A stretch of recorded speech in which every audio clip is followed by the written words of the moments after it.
Before 29 doctors could save him, a poor girl noticed something no machine detected. A dying Hell's Angel, a forgotten child. One tiny observation that changed everything. This is not just a story about medicine.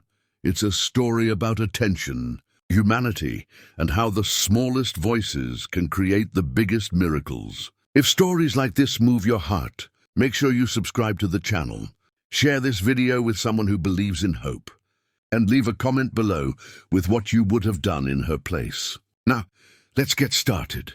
The man lay motionless beneath white hospital lights, his chest rising unevenly, machines surrounding him like silent witnesses to a battle already being lost. His body told the story of a hard life, scarred knuckles, faded tattoos, broken bones that had healed wrong, but nothing on the outside explained why he was dying now. Doctors whispered in corners, flipping through charts, reading reports that contradicted each other.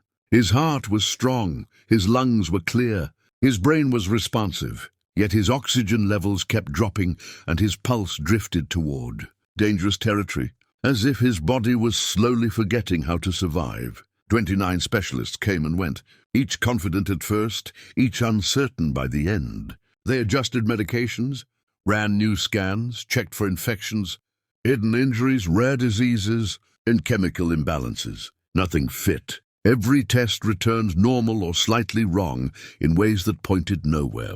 Some blamed stress, some blamed trauma from an old accident. Others whispered about psychosomatic collapse, a condition where the mind pulls the body down with it. But theories didn't stop the slow failure happening in front of them. And with every hour, the man's grip on life weakened. Outside the ICU, a girl lingered quietly near the glass wall, invisible to most who passed by. Her clothes were worn, her hair tied with a threadbare ribbon, her eyes too old for her age. She wasn't related to the man, didn't know his name, didn't know his past. She cleaned floors at night and waited in empty hallways when her shift ended, afraid to go home to a dark apartment where hunger waited with her little brother. The hospital was warm, bright and safe, and so she stayed, watching the man whose loneliness somehow mirrored her own. She noticed what the machines didn't. When he breathed, his chest moved sharply, but his stomach stayed almost still, as if the air never reached deep enough inside him. Sometimes his body twitched slightly, and the monitors screamed in response. She saw nurses rush in, adjust wires, and leave again. The pattern repeated. Shallow breath, twitch, alarm, silence. Again and again. It wasn't dramatic. It was subtle. But it felt wrong in a way that settled heavy in her chest. She remembered her mother teaching her how to breathe when fear stole her breath as a child. Put your hand on your belly, her mother had said. Feel it rise. The girl placed her own hand on her stomach and copied his breathing. Her belly moved more than his did. The realization frightened her. Something inside him wasn't allowing his body to breathe fully. And whatever it was slowly killing him. The thought refused to leave her mind. All through her shift, while she pushed her mop, across quiet floors and emptied trash, bins that barely held anything, her eyes kept drifting back toward the ICU glass. The man's breathing stayed the same. Sharp chest movement, shallow rhythm, silent struggle. The alarms were less frequent now, but only because the machines had been adjusted to tolerate danger longer. That frightened her more than the noise ever had. Silence, she realized, didn't mean safety. It just meant no one was listening closely enough anymore. When a nurse finally stopped near her cart, the girl gathered her courage. Her voice came out small, almost apologetic, but she spoke clearly. She told the nurse what she had noticed, about the breathing, about the belly not moving, about how it felt wrong in a way she couldn't explain. The nurse smiled at first, tired and kind, but then she paused. She looked back through the glass and watched for herself. Once you saw it, it was impossible to unsee. Something wasn't rising where it should have been. The nurse called for a respiratory therapist, then a senior doctor.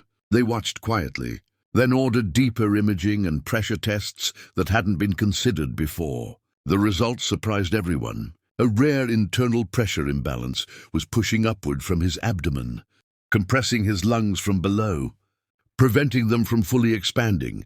It wasn't visible in standard scans because it wasn't damage. It was misalignment, slow and silent. The condition was uncommon, easily overlooked and deadly if ignored. The treatment was simple once the problem was understood.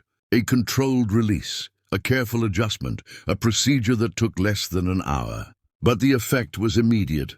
His stomach began to rise with his breath. The chest movement softened. The alarms quieted, not because limits were raised, but because danger was leaving.